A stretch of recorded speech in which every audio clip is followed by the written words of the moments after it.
Good morning, good afternoon, good evening, depending on when you're watching this. This is Bazati's Nufc on the World of Sport TV, doing the player ratings. New background just for this one. Need to sort it out because it doesn't look big enough. But yeah, what a night! 3-1 win, absolutely fantastic, unbelievable. Details will stay along the bottom of the screen for the whole of the show. If you want to contact me via Twitter or via the World of Sport email address, you're more than welcome. Before I get into the player ratings, please consider hitting that subscribe button and the bell button to let you know when we go live, basically. That'll be incredible. The more we grow, the more videos we can do and the more we can push this channel further and further. And please consider being a member. Right, 99p, 199, 299, and you'll be entered into members only prizes. When we hit 1,000, it might take a while, but we'll get there. Once we get to 1,000 for 2 months, I will give away Alan Shearer's replica testimonial shirt, and the big man is going to sign it himself. So yeah, please consider it. So this was the lineup. Dubravka, Trippier, Shaw, Lascelles, Target, Shelvey, Willock, Joe Linton, Fraser, St Maximum, and Wood. 4-3-3 was the formation. The only change, a lot of us expected as well was Bruno to start, but obviously he didn't. But it was a masterstroke in the end, wasn't it? 3-1 win. Hard not to give all the players a 10 out of 10 because when you win 3-1, especially after going a goal down, which was very unlucky, it kind of put a bit of a sour taste on it, the way that the goal came about. But Everton didn't even score, didn't even have a shot on target in the first 35 minutes, yet they were 1-0 up. Absolutely crazy. But let's go into the ratings. So Martin Dubravka, let's talk about his performance first of all. He didn't really have a lot to do, did he? He only made 2 saves in the whole game, 2 shots on target. One was basically straight down his throat. It was hit well, but comfortably caught it. He did do 1 save for the cameras where he dived to his left from a 20-yard effort, which was goal bound, but it was definitely one for the cameras. Other than that, he was solid, caught the ball well, commanded his box well. No nonsense around the back, no trying to play out from the back all the time, kicking it long when he needed to, and that's where Wood comes into play, doesn't he? So solid performance. Can't give him a 10 out of 10 because obviously we conceded. Goal really wasn't down to his fault. It was an own goal from 2 yards out. Not a lot you can do about it at all. But an 8 out of 10 is definitely a solid rating for his performance. Kieran Trippier, what can we say about this man? Look at the technique. Round the wall, gets his goal. A lot of people's man of the match last night was Trippier, but personally myself, it wasn't. I'll come to my man of the match when we get to that section. But Kieran Trippier was just absolutely outstanding as well. I mean, he could be joint man of the match with a certain ASM. Game by numbers, 100% shooting accuracy, 75 touches, the most out of any Newcastle player, which is a bit of a surprise because I thought ASM touched the ball a lot. 15 long balls, 10 crosses, the most, 5 tackles, 4 chances created, 1 clearance, 1 interception, 1 foul won, 1 goal. Just an absolute outstanding performance. And it's not just the numbers. I mean, if you watched him, the way that he marshaled the back line all the time, he was always telling people to get in line. Let's be solid. Let's push up. He knew when to go to the ball. He knew when to engage. He knew when to stand off. And he was just absolutely outstanding. And that free kick, I mean, I'm just going to put that picture up again. The technique that he showed for it is just outstanding. We haven't had anyone with a technique like that in a very long time. Probably Cabaye. That would be Cabaye would be the closest. So Kieran Trippier definitely gets a 10 out of 10 for me. He was absolutely spot on. Now to the back 4, to the back 2, centre back. So Jamal Lascelles, he was obviously the one who conceded the own goal. Not a lot he can do about it, but he did go up the other end in 90 seconds, crashed that header off the bar, which forced an own goal in our favour. It's a shame it didn't go in for him because he deserved that goal. It was an unbelievable header. Poof, get your nut on that, son. And flew off the bar, hit Holgate and went in. Again, there was still a few little creepy mistakes in his game that we hopefully he'll iron out, but didn't cost us. Like Trippier was alluding to, the back line, he always seems to be too deep a lot of times, playing people on side when he shouldn't be. If he was up in a line, things would be a lot more comfortable. I'm going to give him an 8 out of 10 because he was definitely solid, though. It was definitely a Lascelles of old, and I hope that form continues, especially with Dan Burn, coming in. There's a good chance it'll be him and Lascelles, or it could be Burn and Shaw, depending on how fit he is. But yeah, Lascelles was definitely very good. On to Fabian Schär. Oh, again, looked cultured at times, didn't he? He looked fantastic, solid. Took down Richarlison beautifully down on the right hand wing of Richarlison when he absolutely skipped past him. And had he not took him down and took the yellow card, I reckon that would have been a certain goal. So he took one for the team. He did go for the ball. He was just too late. But he had to take the man because if he didn't, like I say, Richarlison was probably through on goal. Luckily, he was far out on the wing, so the referee couldn't class it as a goal-scoring opportunity because he could have seen red potentially for a professional foul. So he got away with that one. But again, solid. Can't really complain. Definitely an 8 out of 10. Matt Targett, absolute solid professional performance. He got down the wing on the left to help out ASM as much as he could. He put in a fantastic ball from 35 yards out on the left-hand side, which landed on Fraser's head.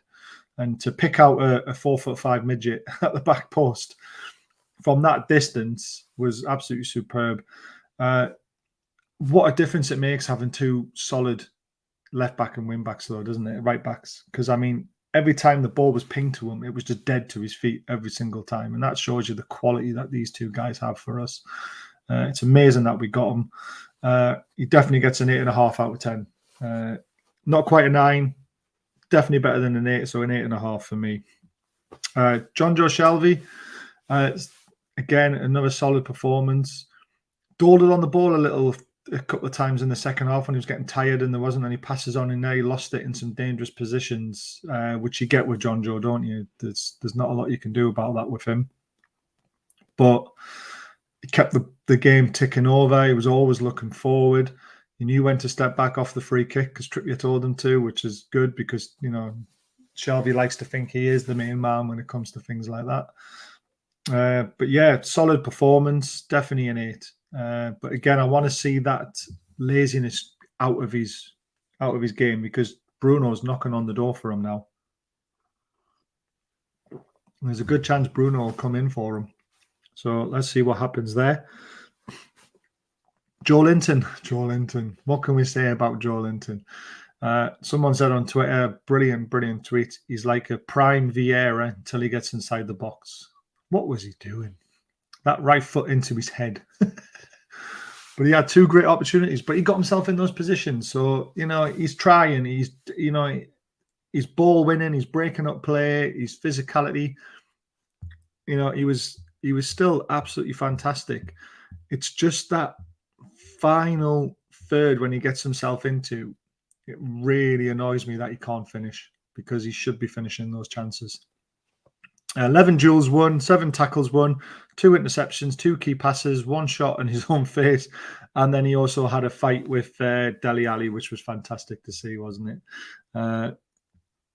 So Joe Linton definitely gets an 8. He could have easily had a 10 had he been able to finish. But he got into the box, he got into those situations and let him keep doing it because it will click eventually. Well, I hope it does. Joe Willock splits opinions. Poor first half. Poor first 35 minutes. I don't think he was even in the game. The game just seemed to pass him by quite a lot. Sorry, dry throat. Cup of coffee, just getting up for night shift. The game seemed to pass him by a lot. The ball went over his head. He was dawdling. He wasn't winning his duels. Came out in the second half, and around about the 55th, 56th minute, it was like someone flicked the switch and just went, right, here's the real Joe Willock. And he was into presses. He was into duels. He was winning the ball back. He was winning it high up. And had it not been for Willock, we wouldn't have scored Fraser's goal. because he won the ball on the right-hand side, muscled his way into it, played a lovely ball into the centre of the mid, which then ended up going to the left, gets out to ASM, he crosses it in, Fraser scores, Bob's your uncle. But why is he not doing that for 90 minutes is the question. And again, his place is under pressure because Bruno can play there as well. So Bruno's got Shelvey and Willock, thinking, Jesus, I've got to put performances in, otherwise I'm not going to get a game. Bruno will play eventually. We know it's going to happen. But Joe Willock, because of his first half performance, it was a 5 out of 10. But his second half performance was a 9 out of 10. So we'll average it out and we'll give him a 7. I think that's fair enough. Ryan Fraser, what can we say about this little midget, man? I think he's just absolutely brilliant. You just can't not love him. His interview was absolutely fantastic. The stuff that he comes out with is absolutely brilliant, especially after he scored that goal in Saudi Arabia. He got asked about. It was an absolute screamer, is what he said. And it really wasn't. But it was a good goal, don't get me wrong.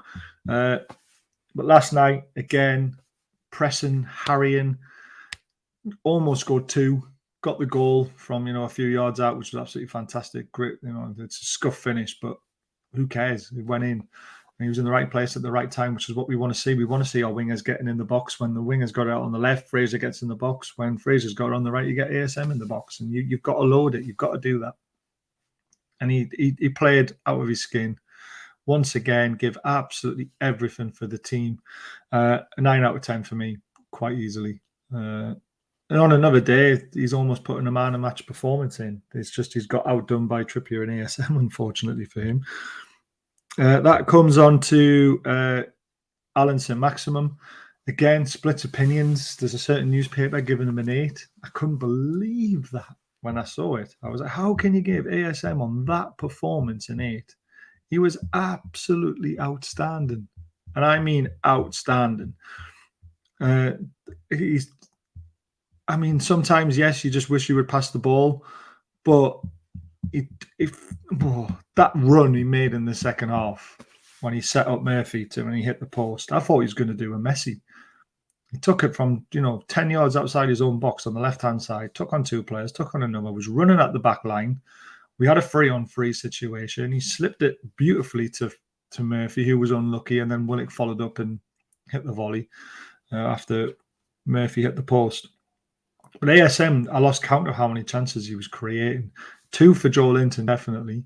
He set up the Fraser goal, and then he also set up Murphy as well. He completed 10 out of 12 dribbles in a game. And that, to put that into perspective, he normally does 5 at his best. So he doubled his best. So how can you give him an 8? I have no idea. Without him, we weren't creating chances last night at times because he was just absolutely phenomenal. So it's a 10 out of 10 for me, without a shadow of a doubt. People will probably argue with me, maybe not, but he was my man of the match because he was just at his best. Absolutely thrilling, taking on players, committing players. That one when Joelinton kicked the ball in his face, when he got the ball on the right-hand side, he ducked inside, ducked back outside and squared the ball back brilliantly. And it should have been a goal. That little pass to him, to Joelinton down the left when Pickford saved it with his feet. And like I say, the Fraser goal he set up, and then also the Murphy chance he set up from running full on nearly the whole length of the pitch. So a 10 out of 10, easily in my man of the match, along with Kieran Trippier. He's, both of them deserve man of the match, to be honest with you. Chris Wood, again, another striker who splits opinions. Should have scored his header in my eyes, should have went back across goal. He was only 5 yards out. On another day, the Fraser header that I was talking about from the target cross would have ended up at probably Wood tapping in from 2 yards. Disallowed goal. He was just ahead of play, but he was in the right place. He is finding life a little bit difficult, but without Chris Wood, we have nobody else to play up front. The ball comes straight back if it's ASM up front on his own because he doesn't do that kind of job. Wood will make it difficult for defenders to keep that high press against us because Wood will fight for everything. And yes, sometimes he doesn't win the flick-ons, but when he does, the ball goes towards their goal, not our goal, which is the difference of the ball being thrown up and then coming back straight away. Wood gives us that 2 seconds, 5 seconds breathing space that the defence need to push up and get ready for the next wave of attack if there is one, if we haven't won the ball and kept it. He has a very important role for this team. He does the hard work where the flair players like Fraser, like ASM, Joelinton, Willock, they can all get up and support him. And it will fall for him eventually. It will. He will score goals. He might only get 5 or 6, but those 5 or 6 will be important goals and they'll keep us up. So please stick with him. Please give him a chance. It was a 7 for his performance. I mean, if he got a goal, he might have got an 8 or a 9. He should have really scored, had a goal disallowed. But overall, the team performance, 10 out of 10. I mean, the fans were absolutely superb, as you can see in the background. Again, 11 out of 10 for them. I had some videos I wanted to upload, but it won't upload properly. It's doing my head in. But please check out the short that I've put on YouTube Shorts. The Hey Geordie song going around St James's Park sounded absolutely phenomenal. I can't wait to get back into the ground up for the Brighton game. So please come and say hi if you see me, if you want to. It's entirely up to you. I'm going to be in the posh end. Sorry. We've got Matt Ritchie's box. Can't wait for it. But yeah, that's the player ratings. An unbelievable 3 points. Please join us on Friday night as we look ahead to the Aston Villa game with Richard. And please join me for the watch along on Sunday at about 1:45. I'll probably start that. But thank you for watching. Please hit that subscribe button if you enjoyed what you watched. I'll try and do as many player ratings and match reports as I can going forward in the future. Please consider becoming a member because it really helps us to build the channel and to hopefully do this much more. Please check out Sports Trader. They are a charity that we sponsor. Absolutely incredible stuff for disadvantaged children and disabled children in the North East. Please check out the channel sponsor, Northern Soul Photo Guy. Absolutely fantastic prints around the North East. So if you want something to brighten up your home, he is the man to contact. If you need any joinery or carpentry work, check out Glenn Middis. Unbelievable stuff. And if you would like one of these signs, badges, I should say, they're absolutely fantastic. £40. £5 goes to the food bank, so you are making a donation to charity at the same time. Once we've sold all 20, we will be giving them £100 donation. So absolutely fantastic. But I've been World of Sport TV. Thank you for watching and see you again soon.